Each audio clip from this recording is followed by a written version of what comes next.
Liddell of Ohio State fell to the New Orleans Pelicans in the second round, and now they potentially have another steal of the draft like Herb Jones last year. But this actually creates a big problem for New Orleans. I'll explain what that is in today's episode of Locked On Pelicans and how they fix it. Let's go.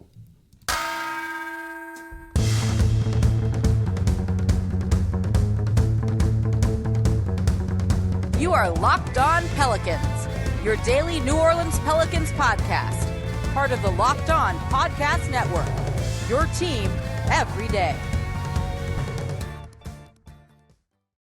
Welcome to another edition of Locked On Pelicans, the daily podcast covering your favorite team, the New Orleans Pelicans and NBA, part of the Locked On Podcast Network, your team every day, available wherever you get your podcasts and available on YouTube. I'm your host, Pelicans Insider, credential member of the media, Jake Madison, at NOLA Jake on Twitter. Here with y'all on this Monday. No slowing down after a killer draft night for the New Orleans Pelicans. And of course, thank you for making Locked On Pelicans your first listen today and every day. We're here Monday through Friday for y'all, breaking down everything you want to know about the team.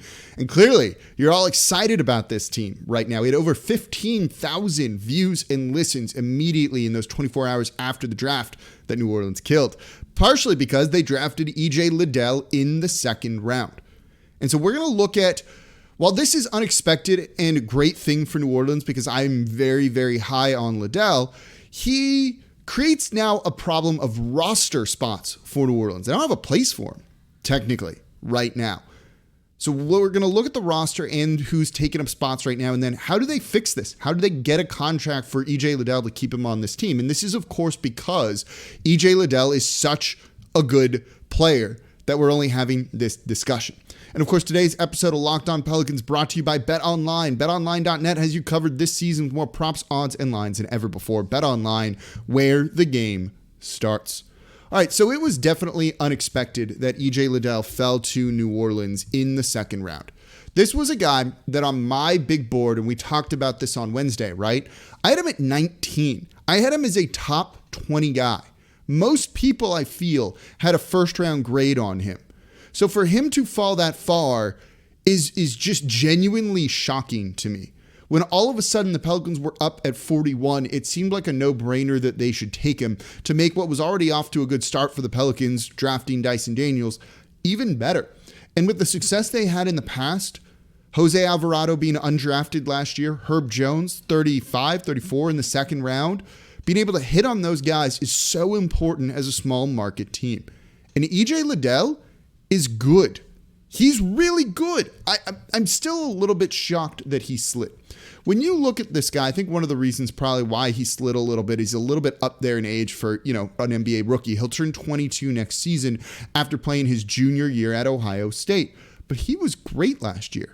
19.4 points per game, shot 37.5% from three, 8 rebounds, and then 2.7 blocks. He's 6'7" with about a 7-foot wingspan, allowing him, even though he's kind of undersized in terms of height, to guard up positions, bigger power forwards, even centers. In his sophomore year, he played the majority of kind of small ball five, played center for Ohio State, and he tested the NBA draft waters back then, with a lot of people saying he should go pro, right? Once you hit that 22 mark, late 21, early 22, teams are going to look at you a little bit different and be like, he's old, even though it's not actually old. That's just kind of how it works in the NBA draft. And he said, no, I'm not going to go into the draft. I'm going to come back for another year and really work on everything. And what's great is it was the right decision for him because he really improved. But you also saw the Ohio State coaches really put him in kind of positions to thrive, in positions that he would play, in situations that he would play at the NBA level. They really had his best interests at heart and kind of getting him to be a first-round draft pick, even though that didn't end up happening for, frankly, whatever reasons. Instead of playing him as a small ball five, I'm playing him at center. I guess it's not small ball in college. And I don't see him being a small ball five really for significant minutes in the NBA. He's definitely more of a 4 to me that can guard out on the perimeter. They let him play the 4. They let him play the style of basketball that he would play in the NBA level to really get him better suited to that. And when you look at him with that good size, he can play interior and exterior too. He can defend out there on the perimeter. He's 240 pounds. So he, again, can guard bigger, bruisier power forwards. He can potentially, as I said, play a small ball 5, but he certainly just handles the interior, right? And again, 2.6 blocks. He has a good feel for the game. He has kind of that anticipation of when to time your jumps to block shots. He has all of that down. And he does a lot of it just through like pure hustle. Like this is one of those guys with a high motor that's just never going to give up as he's out there playing. And then he showed last season, his junior year at Ohio State, that he can guard out there on the perimeter. He can even, you can run him in a switch heavy scheme very easily. You don't want him guarding point guards and quicker two guards all the time, but if you get him in a pinch on that, you're not going to feel horrible about it. So he gives you that defensive versatility. And if you looked at him earlier on in the year, he shut down Paolo Banchero, the number 1 overall pick. Shut him down, held him to one of his worst games. He's going to be a plus defender at the NBA level. And then offensively, kind of does a little bit of everything. What you really like is the perimeter shooting. 37.5% from 3 his junior year, taking more attempts than he'd ever had before, 3.6, 3.8. And he's improved his 3 years as a shooter out there. That's what you want to see. Steady improvement, right? We tend to look at guys who are 22 and feel like they don't have much room to grow or they've hit their ceiling. That's kind of like the lazy trope of the NBA draft. Oh, he's a senior, he's a junior. He'll contribute right away, but he doesn't have much room to grow. Guys can do both, and I strongly believe that Liddell is one of those guys. I don't think he's hit everything, right, that he could be doing. His three-point shot definitely needs to be consistent. He's going to need to launch attempts very quickly at the NBA level. It's a little bit slow to me, and I don't see the same kind of form consistency every single time. But that can get worked on, particularly with, a great shooting coach in New Orleans. So he's a good spot-up shooter. And then he's a very good kind of face-up mid-range guy. He can take guys off the dribble and get to the rim. He has that mid-range jumper. And frankly, he was one of the more efficient scoring players in the NBA or in college last year. It's really that simple. Like the main knock on him that I see from him is he needs to tighten his handle up a little bit. And he lacks insane athleticism, right? He doesn't have the amazing lateral movement. I wonder if he'll be able to really get his own shot off consistently early on in his career, and he probably doesn't. But at the same point, he had the highest standing jump at the NBA Combine. And when you look at him play, he's got shades of Paul Millsap in him, kind of a do-it-all wing, power forward kind of guy for you. EJ Liddell can do it. There's shades of, if you really want to go the small ball 5 route, right, of Larry Nance Jr. too. So this was just an unbelievable get for New Orleans. That was unexpected and creates a problem. Good problem, I guess, in a sense, but a problem nonetheless. How does he fit on the roster? Do they even have a roster spot for him? Let's talk about that coming up and then how to fix that problem coming up in the third segment of today's show. But before we get to that, today's episode of Locked On Pelicans is brought to you by BetOnline.net. BetOnline.net is your number one source for all your betting needs and any sports info you might want. So you can find all the latest sports developments, league reviews, and news, including this year's NHL, Stanley Cup Finals, and of course, Major League Baseball. I'm a big racing fan. You can get Formula One on there as well. So BetOnline is your continued source for all your sports wagering information, including live betting, esports, and any sorts of scores that you might need. And BetOnline.net remains the best spot for podcasts and news this season. So BetOnline.net is the fastest and easiest way to check in on all of your favorite sports and events, including MMA, boxing, and golf. Head to the website today or use your mobile device to learn more about the trends and the action over at BetOnline.net. BetOnline, where the game starts.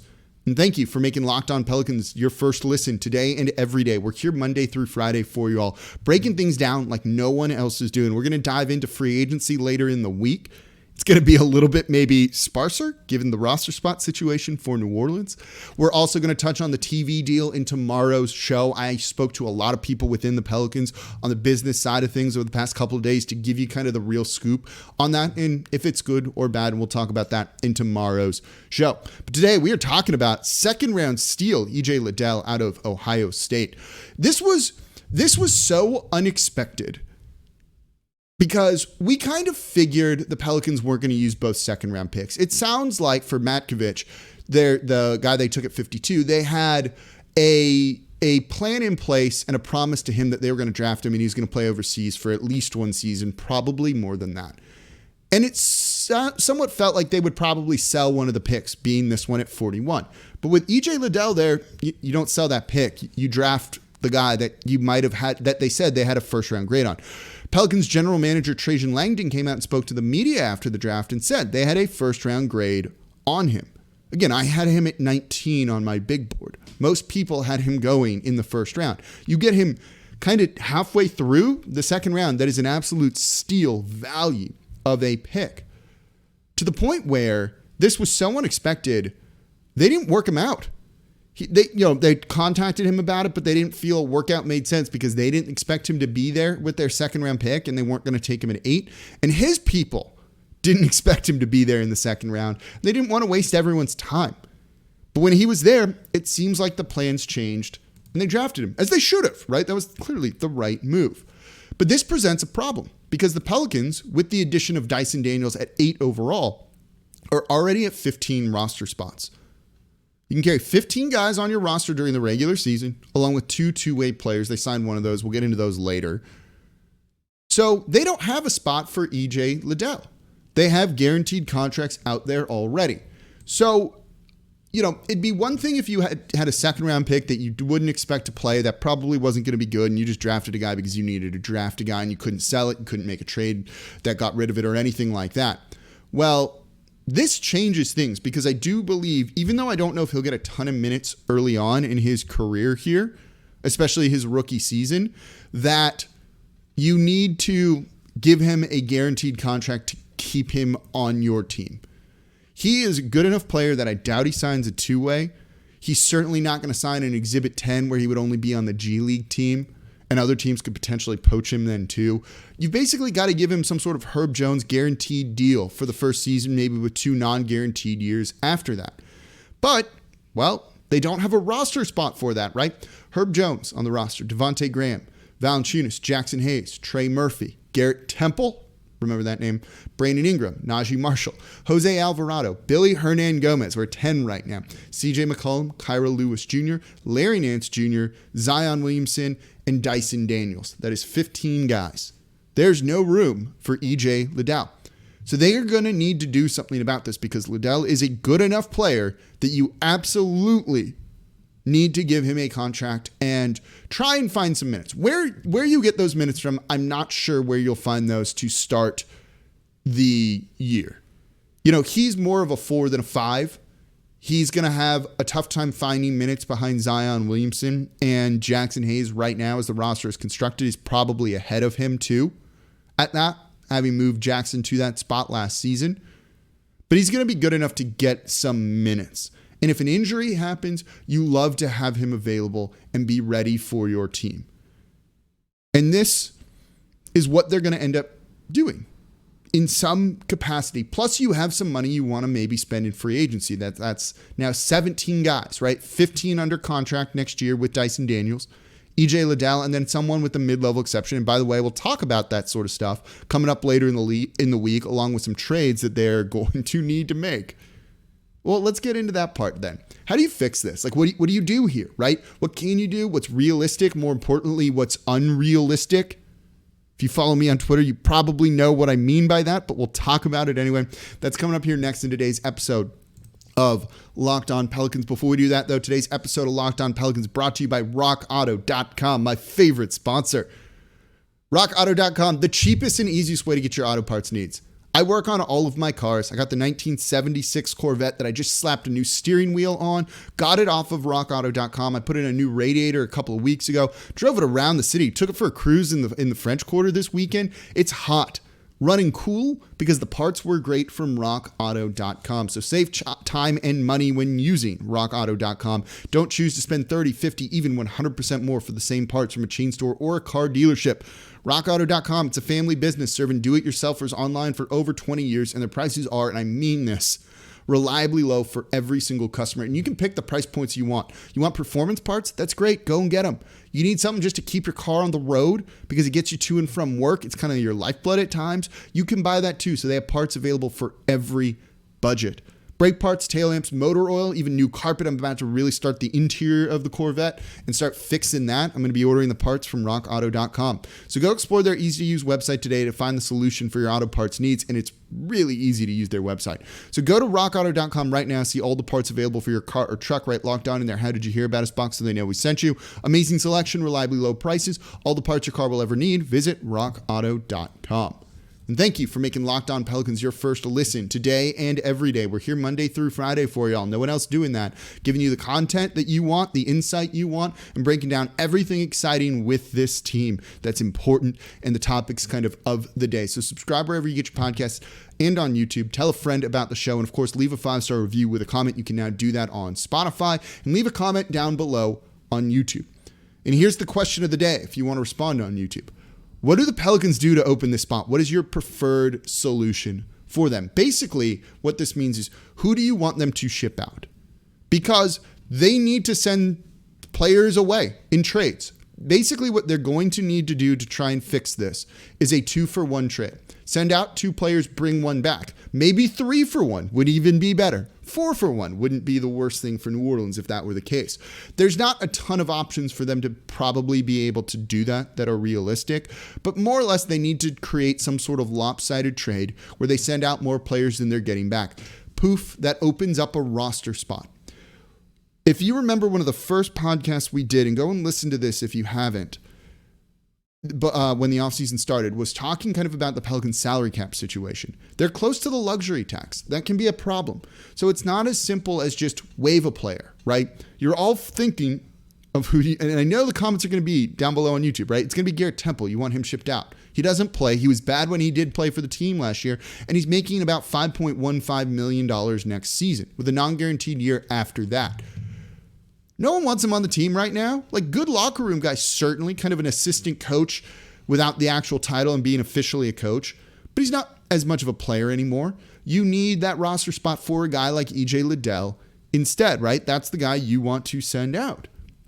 Well, you can't just cut him because his contract's fully guaranteed. So if you do that, you still have his $5.15 million against the salary cap, and they're really close to the luxury tax. So you might, if you're going to pay a guy and you're going to go into the tax for it, you would hope that you have that guy available to play for you in case of emergencies, right? Human victory cigar, maybe, in a sense. And I think that's the way they kind of view Garrett Temple. I'm not going to spend much time on this because I think it's so unrealistic. I don't think the option is also for him to retire, get his money off of your books, off of the salary cap, and then pay him $5.15 million to be an assistant coach. One, maybe they already like the coaching staff, and they don't want to lose a guy to bring in Garrett Temple, even if he could be good, right? You're also not going to pay him $5.15 million to be an assistant coach, which is probably more than Willie Green makes. That upsets the balance of power. That probably would piss Willie Green off. It probably upsets all of your other assistant coaches who are making in the range of $500,000 or less. You're not going to all of a sudden pay this dude 10 times that. Not a chance. That's not going to happen. That's wishful thinking. Maybe he retires, but why would he? Why would he retire if you can just chill on the bench and get paid $5.15 million, right? Like, that's kind of the problem here. He's making a good bit of money that it's not exactly going to be the easiest thing to motivate him not to do that. He can always go and be a coach later if he wants, right? So this is, kind of one of those situations where you got to trade him. You could potentially trade some of these guys into someone's cap space. You're potentially going to need to include some sort of first round pick for that. Seconds usually won't get that done, but there's potential. Then you don't have to take anyone back if you do something along those lines.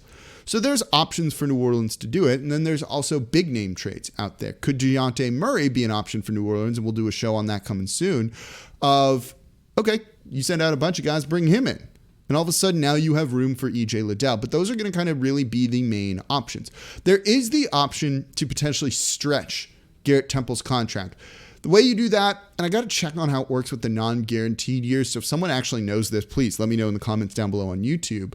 More or less the way it works is you double the number of years plus 1. So he has 1 guaranteed year left. So you double it. So that's 2. You add 1. That's 3.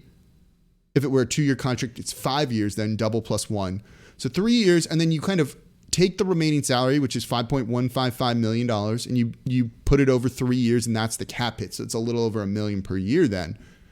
And that creates a roster space, saves you a little bit of money against the cap too, but then you're paying them longer than their contract goes on for. You don't always want that because it's going to be against the salary cap every single year. And for a team that's going to be pushing the luxury tax in the future, how awful are you going to feel if like the $1.6 million you owe Garrett Temple that year is what puts you over into the luxury tax? So the way this is going to happen is it's going to be a trade. It's going to be a trade. And if you're looking at guys that are most likely to be moved, certainly I think they'd like to get off of Devontae Graham's contract to a certain degree. Jackson Hayes could be moved too. As we even talked about this on draft night, right? I don't think they want to really make a decision on him in restricted free agency. I don't think he's shown enough to be worth a big time contract that he probably wants. So let another team kind of have to make that decision and not deal with that anymore, especially if you can get something back for him. But probably not. You're probably including an asset with him to get him off of your team. Any trade they make to create a roster spot is going to need to involve some sort of protected future pick in the first round, most likely. If they can get it done for seconds, that's great. But I do also think it's probably worth spending a future first round pick, and you have ones from the Bucks that aren't going to be that great, potentially, to bring EJ Liddell on the team. Even though you used a second round draft pick on him and now you're using a first round pick to create a spot for him, it's not ideal. That kind of increases like the spot he was drafted in a sense, but I also think he's good enough to do that. And I think the versatility he could bring to the team, the 3-point shooting that he could bring to the team as a big, I think he's going to make a nice mark here in New Orleans, and I think he's very motivated. You could see it after the draft night that he was kind of disappointed to go in the second round. Probably going to use that as fuel for motivation. I love those guys who are driven. He already plays with a high motor. He's going to play even more so with one. It's worth it. They'll figure it out. They need to do something now, but it's certainly a problem that they weren't expecting to have on draft night. It's not a bad problem to have necessarily, but you got to do something about it. So EJ Liddell unexpectedly falling to New Orleans at 41, making the front office do some work. So who do you want to see shipped out? Is there a trade you have in mind that's realistic that you think could work? Let me know in the comments down below on YouTube, and I'll comment and reply to as many of them as I can over the next day or so. So that's going to do it for this episode of Locked On Pelicans. Tomorrow, let's talk about the TV contract. Let's talk about DeJounte Murray this week too. Other trades they could make to clear up some space that are big ones that aren't just like dumping guys. And of course, what are they going to do in free agency? Because that starts on Friday. So it's going to be a busy week here. Make sure you subscribe wherever you get your podcast and on YouTube. As always, I'm your host, Jake Madison, at NOLA Jake on Twitter. And I'll be back with you all tomorrow.